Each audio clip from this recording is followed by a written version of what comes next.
하나님께서 우리에게 은혜 주셔서 영주 수련원이 매각이 되고 또 지난 주간 가장 폭염에 무더울 때인데 우리 사회봉사부 영주 시설위원 많은 분들이 몇 차례 오고 가면서 그 시설과 비품들을 또 가지고 오고 교체하고 하는 작업들을 꼼꼼히 하였습니다. 수고하신 모든 분들께 진심으로 감사드립니다. 또 우리 교회 인접한 땅 하나님이 허락해 주셔서 이제 그 공간에 철거하고 새로운 주일의 주차장으로 주중에는 여러 체육시설이나 교육시설 다목적 공간으로 사용하기 위해서 이제 철거 작업 중입니다. 좀 관심 있게 본 분들은 이미 보셨겠지만 제가 무더위에 땀 흘리며 수고하는 그 작업하는 현장을 이렇게 보면서 몇 가지 깨닫는 점이 있습니다.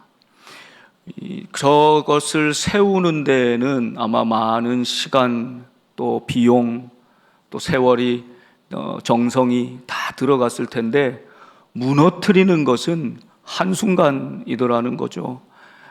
하루에 저거 다 무너지는데 사실 따져보면 하루도 아닙니다. 몇 시간에 그냥 다 큰 건물들은 다 무너져 버리는 거예요. 그리고 저 무너뜨리는 과정을 통해서 이제 무너져야만 또 새로운 것이 세워지지 않겠습니까? 새로운 것을 세우기 위해서는 이 철거 작업 중에 가장 많은 비용, 시간 또 노력이 들어가는 작업은 그 해체한 모든 폐기물들을 처리하는 것입니다.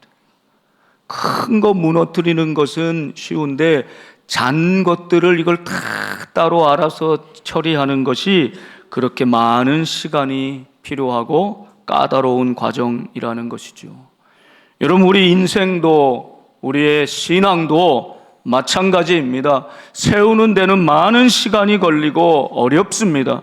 그러나 무너지는 것은 한순간입니다. 믿음으로 기초를 분명히 닦고 건강하고 더 좋은 인생의 집, 믿음의 집 세워갈 수 있는 저와 여러분 될 수 있기를 바랍니다. 흔들리지 않는 믿음, 견고한 믿음, 사도 바울이 지금까지 로마서 1장에서 4장까지 말씀한 내용을 요약하면 딱 한마디로 이렇게 정의할 수 있는 것이죠. 우리가 의롭다 여김을 받는 것은 오직 믿음으로입니다. 오직 믿음으로 의롭다 여김을 받는다. 자, 그렇다 하면 우리 모두는 이 믿음 안에 살고 있는데 이 땅에서 우리 믿음으로 어떻게 살아가야 할 것인가? 이 질문에 대한 답을 오늘 사도 바울이 로마서 5장 1절 11절 이 말씀 가운데 주고 있는 것이지요.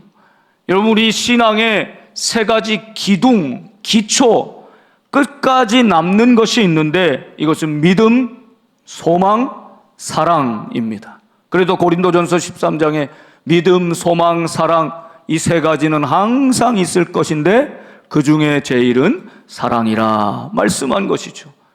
믿음의 기둥이 세워져 있는가? 소망의 기둥이 견고한가? 사랑의 기둥이 끝까지 남아 있는가?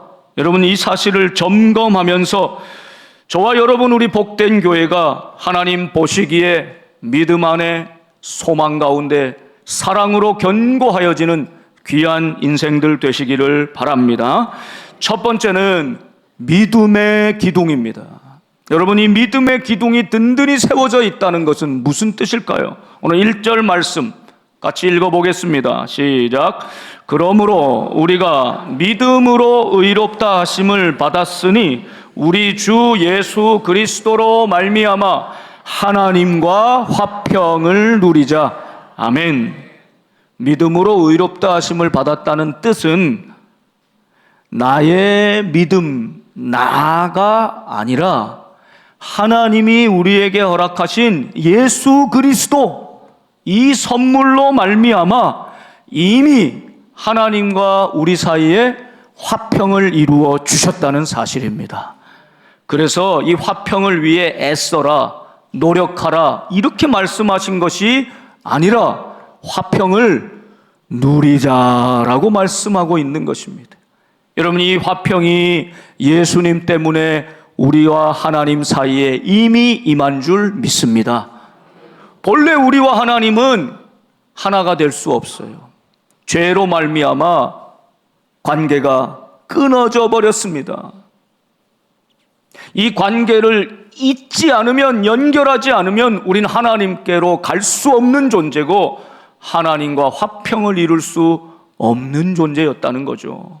그런데 예수 그리스도 그분의 십자가로 말미암아 나와 하나님 사이에 가로막고 있던 그 죄악의 무거운 담, 그 벽을 다 허물어 버리시고 예수님 십자가를 통하여 나와 하나님 사이에 화평이 이루어진 것입니다.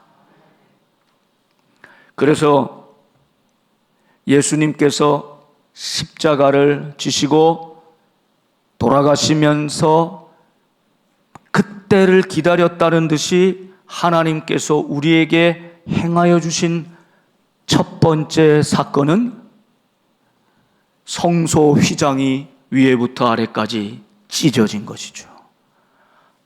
갈라진 것입니다. 여러분, 성소 휘장이 찢어졌다는 뜻은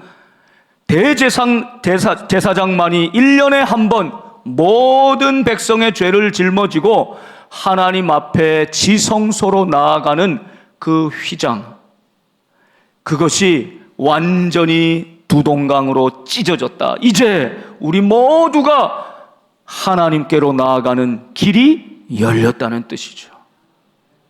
예수님의 십자가 없이 우리는 하나님과 화평을 이룰 수 없는 존재였다는 사실입니다. 여러분, 예수님은 공생에 시작하면서 세례를 받으셨는데 예수님 공생의 시작 세례 받을 때도 하늘이 열렸습니다. 하늘이 갈라졌습니다. 하늘이 찢어졌다는 뜻입니다. 그리고 이는 내 사랑하는 아들이다, 내가 너를 기뻐하노라. 하나님의 음성이 있었죠. 성령이 비둘기처럼 내려왔죠. 이렇게 시작하셨는데 그 공생의 마지막 십자가에서도 주님이 돌아가실 때 하늘이 찢어진 겁니다. 여러분, 이 놀라운 사건은 오늘 예수님 때문에 우리가 하나님께로 갈 길이 열렸다, 하나님과 화평을 누리는 존재가 되었다는 뜻입니다. 할렐루야. 이제 누리시기를 바랍니다. 이미 예수님 때문에 우리가 그것을 믿음으로 받아들임으로 하나님과 우리 사이에 어떤 노력을 하지 않아도 이미 화평이 이루어졌다는 뜻입니다. 여러분, 그 화평, 하나님과의 평화, 예배 때마다, 찬양할 때마다, 기도할 때마다, 말씀을 펼쳐 읽을 때마다 내가 하나님 안에 있다, 하나님과 나 사이에 담이 없다, 나는 하나님과 친하다, 평화를 이루었다, 누리시기를 축복합니다. 여러분, 신앙은 누림입니다. 이미 허락하신 이 놀라운 축복을 누리는 것이죠. 그것이 믿음이라고 말씀하는 것입니다. 자, 이 믿음은 또 그 다음 2절과 연결됩니다. 그로 말미암아 우리가 믿음으로 서 있는 이 은혜에 들어감을 얻었으며, 여러분, 믿음의 기둥이 세워졌다는 뜻은 두 번째, 이 은혜에 들어가게 되었다는 사실입니다. 하나님과 화평을 이루는 사람은 날마다 하나님 이 은혜의 보좌에 담대히 나아가게 하셨다는 것이죠. 떨어져 있는 것이 아니라 사실은 하나의 이야기입니다. 여러분, 이 믿음의 기둥이 내 삶에 분명히 세워져 있는가 점검해 보십시다. 그 뜻은 하나님과 나 사이에 막힌 담이 없이 평화를 누리고 있는가 점검해 보는 것입니다. 그리고 날마다 이 주님의 몸을 찢으셔서, 성소 휘장을 찢으셔서 하늘을 여시고 하나님께로 가게 해주셨으니 이 은혜의 보좌에 들어감을 입는 그 믿음으로 살고 있는가. 여러분, 이 믿음의 굳건히 서 있지 못하면 우리는 믿는다 하면서도 날마다 죄책감 가운데 시달리게 됩니다. 여전히 계속 내가 기도를 더 해야, 말씀을 더 읽어야, 뭐 이런저런 봉사를 더 해야 하나님을 기쁘시게 하고 하나님께 축복을 받을 것 같이 생각하는 것입니다. 반대로 무슨 시험이 들거나 어려운 일이 닥치면 하나님이 나를 벌 주시는가?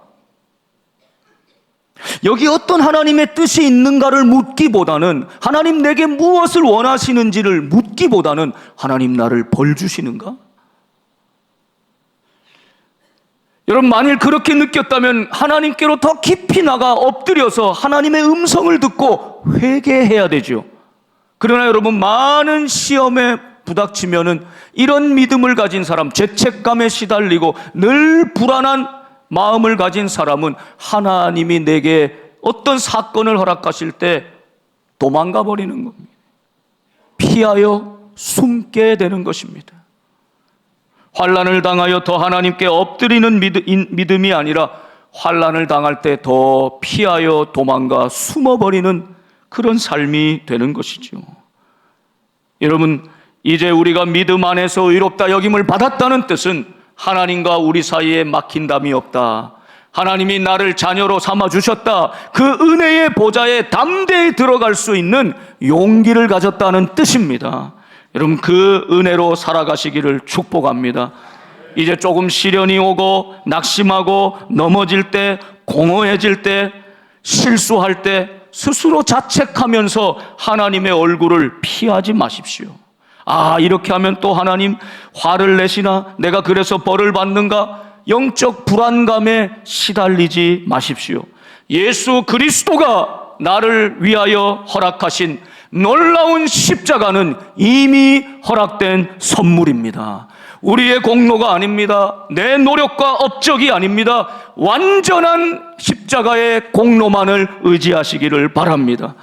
십자가의 그 피 보혈의 공로만 의지할 때, 여러분, 그것이 믿음입니다.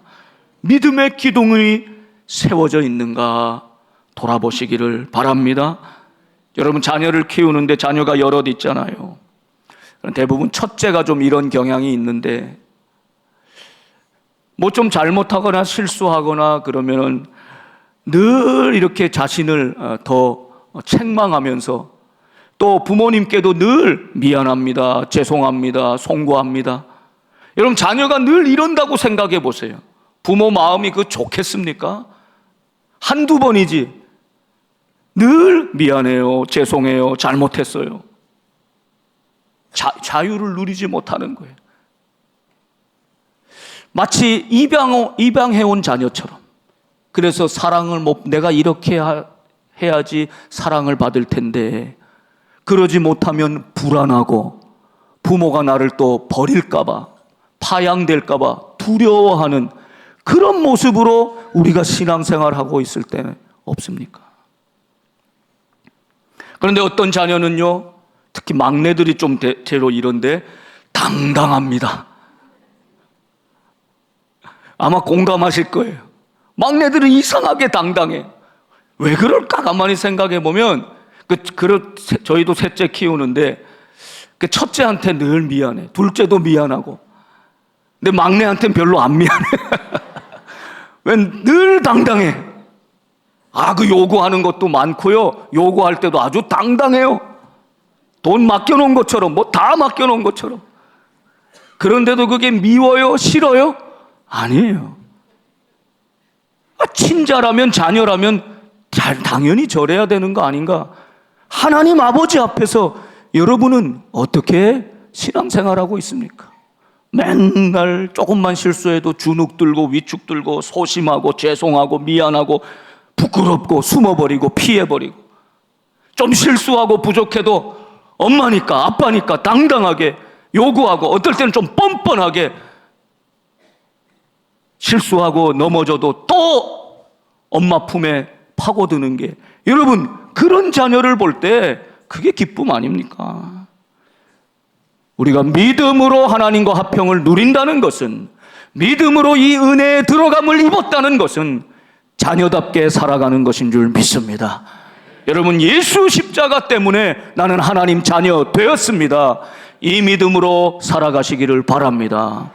더 이상 죄책감에 시달리고 영적 불안감 가운데 두려워하는 믿음으로 사는 것이 아니라 하나님 그 넓은 품에 언제나 넘어져도 실수해도 회개하고 돌이키고 하나님 아버지께로 나오면, 담대히 그 보좌 앞에 나오면 나를 품에 안아주시고 괜찮아, 잘했어, 기다렸어 이 녀석아 하며 안아주시는 그 하나님을 누리는 인생들 되시길 바랍니다. 이게 믿음의 기둥입니다. 두 번째, 소망의 기둥입니다. 이 믿음은 반드시 소망과 연결되게 되어 있습니다. 믿음이 있는 자는 소망 가운데 살아갈 수 있는 것입니다. 저 보세요, 3절 말씀입니다. 다만 이뿐 아니라, 좋을 때 평안할 때뿐만 아니라 은혜의 보좌 앞에 들어가 하나님 영광을 바라고 즐거워하는 이 좋을 때만이 아니라, 이뿐 아니라 우리가 환난 중에도 즐거워하나니. 환난 중에 웃고 즐기고 자랑하는 인생이 세상에 어디 있단 말입니까? 그런데 믿음 안에 사는 사람은 환난 중에도 즐거워한다. 바울이 경험한 거잖아요. 감옥 안에서도 기뻐한다. 내 심령이 기쁘다. 이 감옥 안에 갇혀 있어도 하나님 자유 안에 있어서 기쁘다. 복음 전할 수 있어서 기쁘다. 너희도 이 기쁨을 누려라. 격려하지 않습니까? 환난 중에도 즐거워하나니. 왜 환난 중에도 즐거워할 수 있습니까? 그 다음 선순환 때문에 그렇습니다. 여러분 이걸 경험해야 합니다. 환난은 인내를, 인내는 연단을, 연단은 소망을 이루는 줄 알미로다. 다시 한번 해볼까요? 환난은 인내를, 인내는 연단을, 연단은 소망을 이루는 줄 알미로다. 바울이 몸으로 삶으로 알았고 깨달았다는 사실입니다. 믿음 안에 사는 사람은 환난 중에도 즐거워하게 된다. 왜냐하면 환난이 결국 인내를 만들고 인내는 연단을 통하여 마침내 진정한 소망을 갖게 하시기 때문입니다. 우리의 유일한 소망 되시는 하나님, 그분만 바라보게 하는 믿음인 것이지요. 여러분 여기서 환난이라고 하는 표현이 중요합니다. 여기서 환난은 맷돌로 곡식을 갈다라는 뜻이에요. 곡식을 맷돌에 넣으면 그 무거운 압력으로 압착당하는 고통을 경험하는 것이요. 짓눌려집니다. 으깨집니다. 빠개집니다. 형체도 없이 이게 다 분해돼 버립니다. 이게 환난이. 여러분 지금 환난 중에 계신 분들이 있습니까?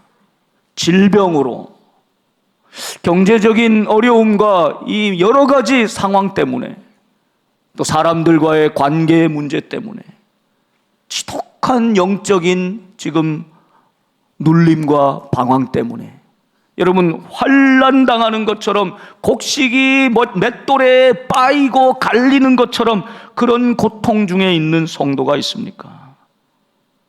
초대교회 성도들은 예수 믿는 것, 예배를 드리는 것 자체가 환난 가운데 강한 압력을 당하는 고통이었습니다. 직장을 잃었습니다. 안전한 신분을 놓칩니다. 가족에게도 왕따 당하고 버림받기 쉬웠습니다. 목숨의 위협을 받았습니다. 그런데도 이 환난 중에 예수님께 소망을 두고 하나님 나라에 소망을 두고 환난이 인내를, 인내가 연단을, 연단이 소망을 이루는 것을 경험하였던 초대교회. 그래서 알란 크레이더 같은 교회 역사가는 이 초기 교회를 한마디로 특징을 인내의 발효라고 불렀어요. 여러분 숙성되고 발효되기 위해서는 시간이 필요하잖아요. 이 복음이 숙성되고 발효돼서 세계 땅끝까지 전하는 위대한 능력의 복음이 된 것은 하루아침에 이루어진 것이 아니라 이 강한 압력, 환난 속에서 성도들이 즐거워하며 환난이 인내를, 인내가 연단은, 연단이 소망을 이루어가는 그 인내의 과정을 버텨냈다는 것입니다. 지금 환난 중에 계신 여러분이 있다면 오늘 이 말씀 가운데 바울도 경험했고 예수님 따르는 모든 신앙의 선배들이 경험했어요. 특별히 우리나라 우리 조상들, 우리 선배들, 신앙인들 얼마나 환난 중에 있었습니까? 이번 토요일 되면 8.15인데 하나님의 은혜가 아니었으면, 섭리가 아니었으면 우리는 아직도 태어나 보니 일본 사람이 되어 있을지도 모르는 거 아닙니까? 6.25 전쟁 이후에 하나님의 놀라운 회복의 섭리가 없었으면 우리가 이 땅에 태어났는데 공산주의 치하에 살고 있다면 어떻겠습니까? 놀라운 하나님의 은혜로 여러분, 이 환난 중에도 그 환난이 인내가 연단을, 연단이 소망을 이루어 이 나라 이 민족을 하나님이 소망되셔서 여기까지 붙들어 주신 줄 믿습니다. 여러분, 환난은, 성도의 환난은 결코 절망으로 끝나지 않습니다. 환난이 있으나 소망을 반드시 이루어내게 하시는 줄 믿습니다. 인내는 거룩한 맷집이라고 말할 수 있어요. 어떤 환경에도 묵묵히 버텨내는 것입니다. 여러분, 환난을 만날 때 비로소 우리의 신앙의 거품이 다 빠지고 잠잠히 가라앉아서 내 발 밑에 든든히 버텨내게 하시는 것, 환난의 폭풍이 일고 바람이 불어도 물러나지 않고 든든히 버텨낼 수 있게 만드는 것, 이게 인내라는 것입니다. 사랑하는 성도 여러분, 어떤 세상의 바람에도 우리 복된 성도들은 거룩한 하나님이 주시는 맷집으로 인내하고 견뎌내는 여러분들 되시기를 바랍니다. 그럴 때 이 인내는 연단을 만들어냅니다. 연단은 용광로를 거쳐 순금을 만드는 과정, 이게 연단의 과정이에요. 이 시간을 통해서 우리의 인격이 빚어집니다. 삐뚤고 모난 부분들을 깎고 다듬어 주십니다. 꼭 그 문제 때문에, 그 습관 때문에 버리지 못하고 고치지 못해서 삐쭉삐쭉해서 사람들과 관계 속에 맨날 그 부분이 걸리는 부분이 있잖아요. 내 타고난 그 기질, 내 바꾸지 못하는 성격.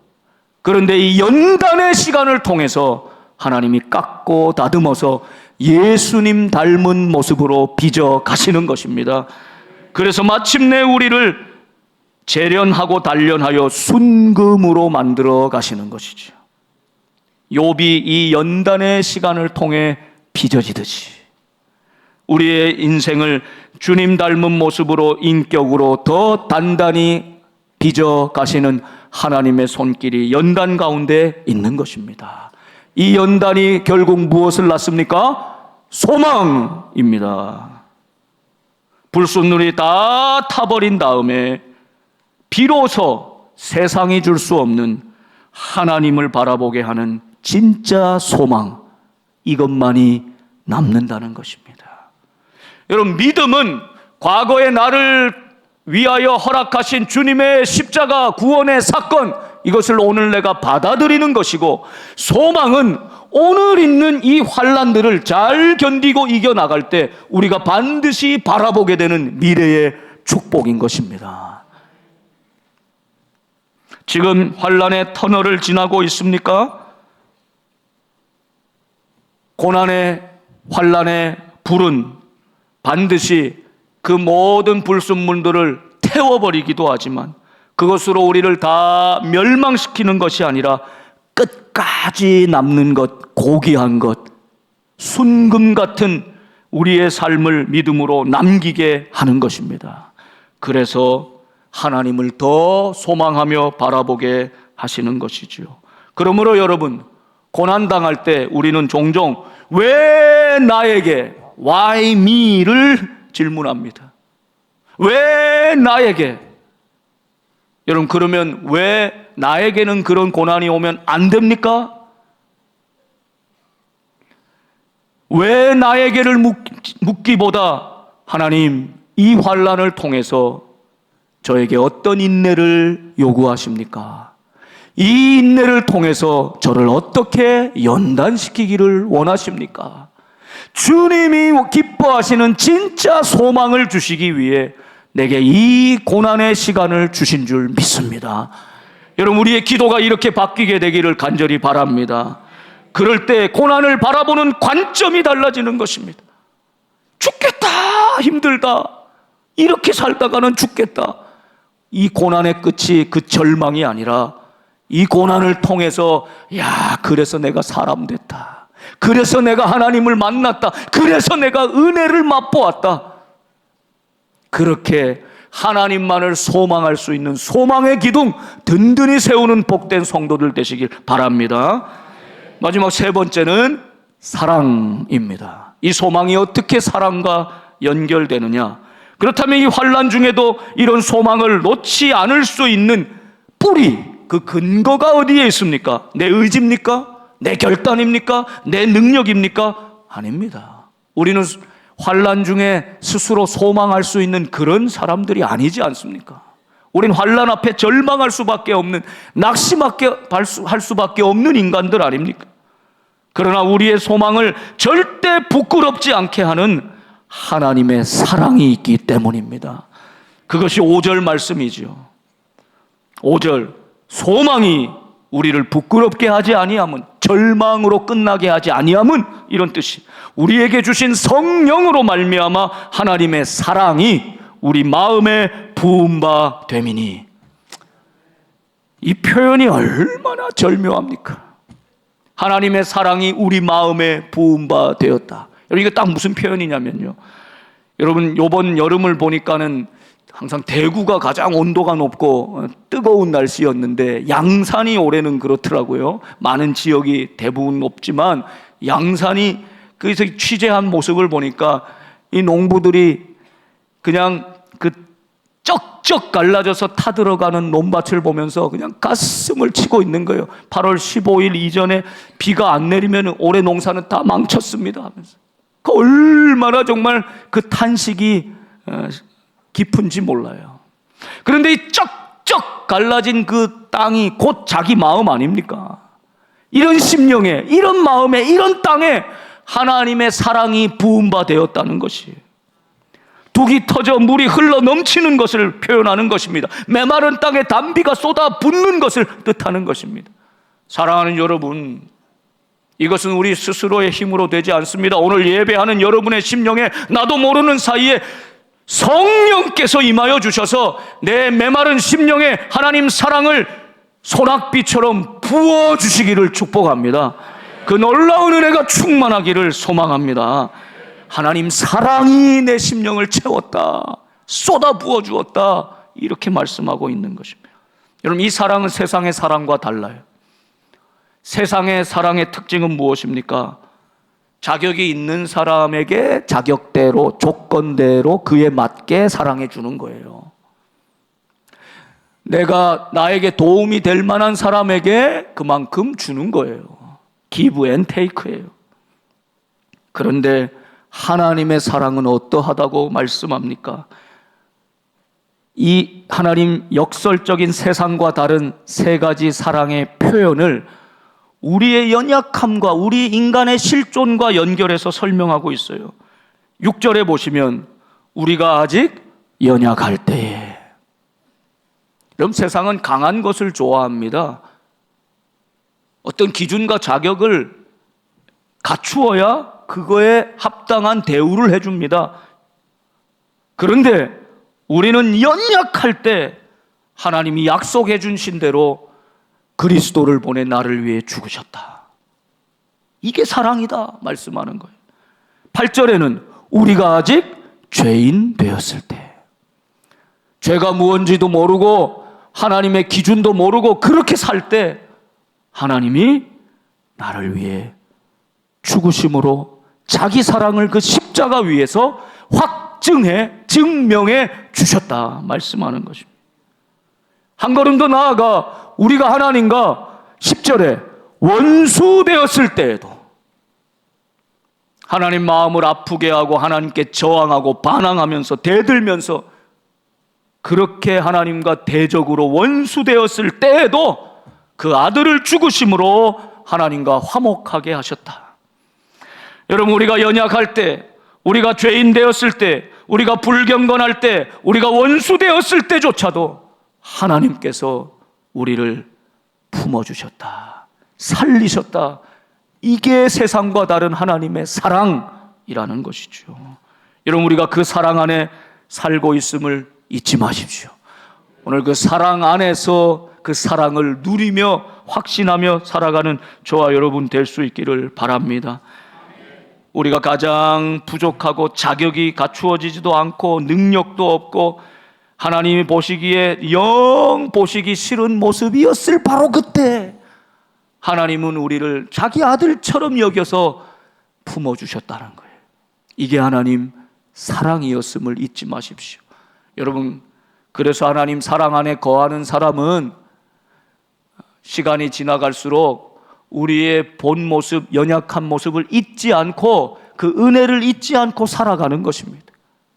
교만해져 가지고 내가 사랑받을 만한데, 내가 사랑받을 만하니까 받지, 이런 마음으로 변질되지 않도록 너희가 아직 연약할 때, 우리가 아직 죄인 되었을 때, 우리가 원수 되었을 때 행하신 하나님의 사랑을 잊지 마라 말씀하는 것입니다.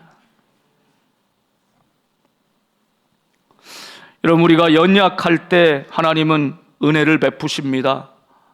아브라함이 믿음의 대명사인 이유가 무엇입니까? 아브라함 연약한 사람이었습니다. 여러분, 하늘의 별처럼 바닷가의 모래처럼 번성한 생명력을 가진 능력 있는 사람을 택하려면 아브라함 100세 나이에 겨우 한 명의 아들을, 약속의 아들 한 명의 아들 얻는 아브라함이 아니라 수많은 다른 사람들을 택할 수 있었을 것입니다. 그런데 굳이 하나님께서는 100세 때 죽은 몸 같은 아브라함과 사라를 통하여 역사를 하십니다. 연약한 자 아브라함을 택하셨다는 거예요. 한나같이 불임의 고통으로 눈물 짓는 여인에게, 여러분, 분인나에게, 그 자식 순풍순풍 잘 낳는 분인나에게, 또 다른 많은 여인들에게 복 주신 것이 아니라 연약하기 짝이 없는 이 불임의 고통을 알고 있는 한나에게 굳이 찾아와 사무엘의 역사를 허락해 주시는 것이죠. 연약한 자에게 통하신 하나님의 역사. 성경은 이런 이야기들로 가득가득 차 넘칩니다. 모세가 힘이 세고 강할 때, 40세 때, 50세 때 이럴 때가 아니라 80세 때 힘없고 아무것도 못합니다. 가장 연약할 때 주님은 그때 부르셔서 쓰시잖아요. 다윗은 막내 아들이었죠. 그래서 왕으로 세운다고 할 때 그 자리에도 있지 않았던 들에서 양치던 목동 아닙니까? 야, 너까지는 차례도 안 가. 첫째, 둘째, 셋째 거기서 끝나지. 너한텐 차례도 순서도 안 와. 그렇게 연약한 존재가 다윗 아닙니까? 그래서 그 자리에도 없었는데 굳이 그를 불러오라 해서 그 막내 아들에게 기름을 부으시는 것이 하나님이십니다. 연약할 때. 바울도 그러했잖아요. 바울은 자랑할 만한 것이 많은 사람이었습니다. 강한 것이 많은 사람이었어요. 그런데 그런 강한 것, 내세울 만한 것, 자랑할 것들로 역사하지 않으시고 바울의 연약함, 바울의 가시, 바울의 몸의 질병, 이 연약함을 통해서 하나님은 역사하십니다. 바울의 고백이 그것 아닙니까? 고린도후서 12장 9절이지.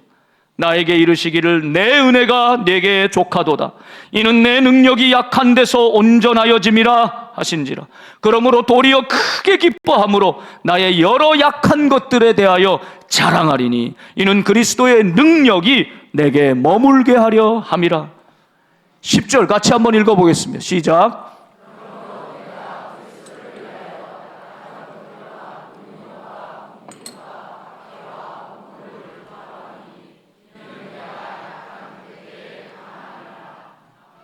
아멘. 여러분, 그런데 우리의 기도, 우리의 신앙생활은 대부분 하나님 나 약한 거 싫습니다. 제가 지금 약해서 너무 아파요. 능욕당하고 궁핍당하고 박해당하고 공고당하고 사람들이 나를 얼마나 놀리는 줄 알아요? 애매하게 고난을 당하는 줄 알아요? 제가 얼마나 억울한 줄 알아요? 하나님 빨리 나 이 약한 데서 좀 벗어나게 해주세요. 하나님 날 강하게 해주세요. 하나님, 내가 원하는 거 허락해 주셔서 좀 높아지게 해주세요. 우리가 하나님께 구하는 것들이 대부분 이런 것들 아닙니까? 성경은 정반대로 말씀하고 있는 것입니다. 복음은 그 반대로 말씀하고 있는 거예요. 네 인생 돌아봐라. 가장 연약할 때 하나님 앞에 무릎 꿇고 기다리고 짐승처럼 울부짖고 그렇게 낮아져서 하나님만을 구할 때 그게 은혜였다. 왜냐하면 하나님의 능력, 그리스도의 능력이 그 연약함을 통해 이루어졌기 때문입니다. 그래서 병들었을 때, 지칠 때, 곤고할 때, 자녀의 문제 때문에 하나님 앞에 바짝 엎드려 나의 연약함을 가지고 하나님 앞에 기도할 때 하나님께서 나에게 함께 해주시는 그 시간이 은혜였고 내가 약할 그때가 곧 강함이라고 말씀하시는 것이죠. 여러분, 그러므로 강해지려고 기도하는 것이 아니라 하나님, 이 연약함을 통해서 내게 주시려고 하는 하나님의 뜻을 보게 하여 주시옵소서. 여러분, 하나님께 기도하는 사람과 하나님을 구하는 사람은 다릅니다. 하나님께 내가 원하는 것만을 달라고 기도하는 기도의 자리에서 조금 더 성숙한 자리로 나아가 하나님만을 구하는, 그 하나님의 은혜를 구하는 여러분의 삶이 되시길 바랍니다. 오늘 말씀을 정리하면서 이 이야기를 하나 드리려고 합니다. 한국에 현재 의사 면허증을 가진 분들이 14만 명이라고 합니다. 그 중에 실제로 의료 활동을 하고 계신 분들은 한 11만 명이 돼요. 11만 명. 그런데 그 중에 몇 명이 과연 어린 아이가 선천적으로 심장의 기형을 가지고 태어난 아이들은 반드시 시기를 놓치지 않고 수술을 해야지만 사는데, 어린이 심장 흉부외과 수술할 수 있는 전문의는 과연 우리나라에 몇 명이 있을까요? 얼마 전 김웅한이라고 하는 서울대 소아 흉부외과 심장 수술 전문의, 그분의 말에 의하면 15명이래요. 15명. 수술, 내 손끝에, 많은 의사분들이 그렇지만 내 손끝에 진짜 생명이 오고 가는 이 부담감, 스트레스, 그 소위 좀 죄송한 말씀이지만 별로 돈이 되지 않아요. 엄청난 스트레스는 많아요. 사람은 적고 수술해야 될 환자들은 많으니 한 사람이 수술 계속 이어져. 지방에서는요, 그 대부분 이 15명의 선생님들도 수도권에 몰려 있으니 지방에서는 아이가 이런 일이 닥쳐도 뺑뺑이 돌다가 그만 위험한 일 당하는 일이 너무 많다는 거예요.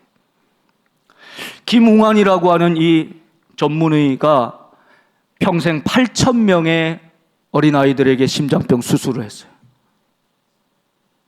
노련한 의사지요. 이제 내년이면 은퇴를 앞두고 있답니다. 자신이 은퇴하면 이제 14명이 될 텐데 이제 어떻게 하나. 1,000명 중에 8명은 심장의 기형을 갖고 태어나는데 계속 수술해줘야 될 환자는, 어린아이들은 그렇게 많은데 이거 어떡하나, 이런 이야기를 하더라고요. 그러면서 아주 감동적이었던 대목은, 자신은 그렇게 평생 다른 이들 살리기 위해서 수술하고 이러느라 집에도 거의 들어올 시간이 없어요. 잠깐 들어왔다가 또 나가고 이런 생활을 반복하는데, 아들이 2살쯤 되었을 때 처음으로 아들하고 이렇게 낮잠을 자면서 심장 소리가 이렇게 이 전문의니까 알잖아요. 좀 이상한 거예요. 그래서 청진기를 가지고 와서 대봤더니 이게 심각한 문제.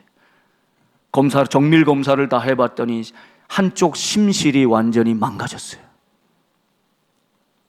아버지는 다른 아이들 살리느라 수술하느라 정작 자기 아들이 심장의 질환을 가지고 죽어가고 있는 걸 몰랐던 거죠. 소아과 의사인 아내가 그래도 당신이 이 분야의 최고 권위자고 잘하니 당신을 믿으니까 당신이 이 아들을 수술해 달라고, 아버지가 아니라 의사로서 수술해 달라고 그렇게 부탁하더래요. 여러분, 그 의사 선생님들도 불문율은 아무리 권위자라도 자신이 가족 수술은 잘 하지 않습니다. 쉬운 일이 아니잖아요. 그래서 정말 믿고 맡길 만한 어떤 다른 분에게 부탁을 드리죠. 그런데 이 아들의 수술을 본인이 직접 하게 됐어요. 얼마나 머릿속으로 많이 또 연구하고 생각해보고, 이런 경우 혹시 열어봤을 때 이런 경우에는 어떻게 대처할까, 플랜 B, 플랜 C를 생각하면서 수도 없이 시뮬레이션을 해봤다는 거예요. 그리고 실제로 수술에 들어갔어요.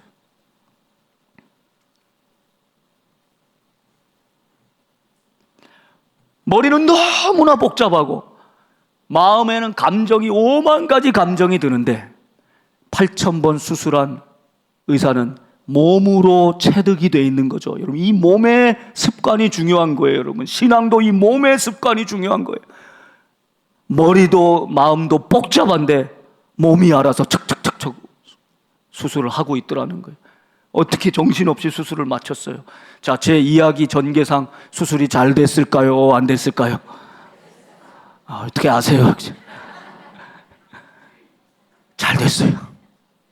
아이가 살았어요.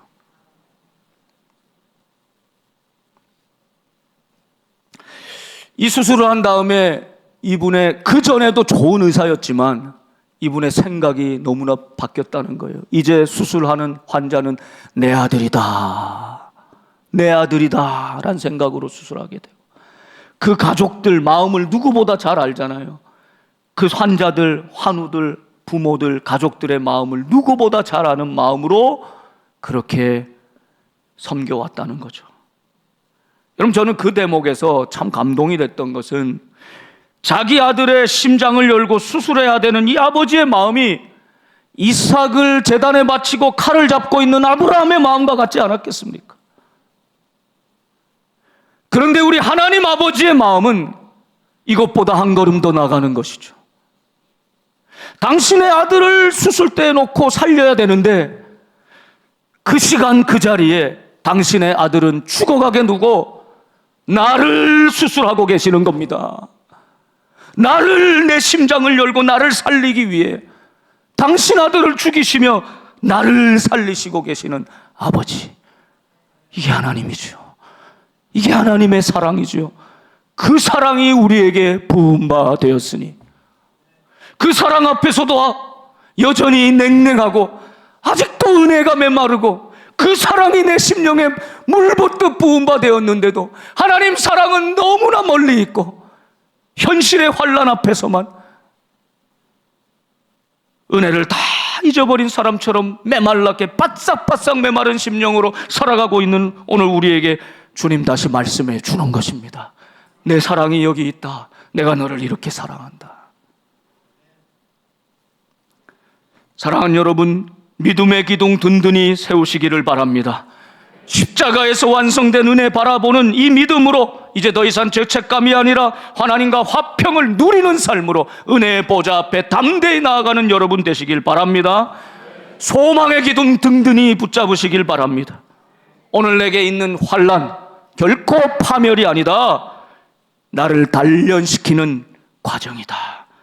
그래서 하나님만을 소망하게 하실 줄 믿습니다. 사랑의 기둥에 든든히 붙들리는 인생 되시길 바랍니다. 내가 연약할 때, 그때가 곧 강합니다. 내가 죄인 되었을 때, 내가 원수 되었을 때 나에게 찾아와 당신 아들을 죽이시고 나를 살리시는 이 하나님의 사랑, 날마다 이 사랑이 부은 바 되어 믿음, 소망, 사랑, 믿음, 소망, 사랑, 이것으로 살아가는 저와 여러분 되시길 주님의 이름으로 축복합니다. 기도하겠습니다.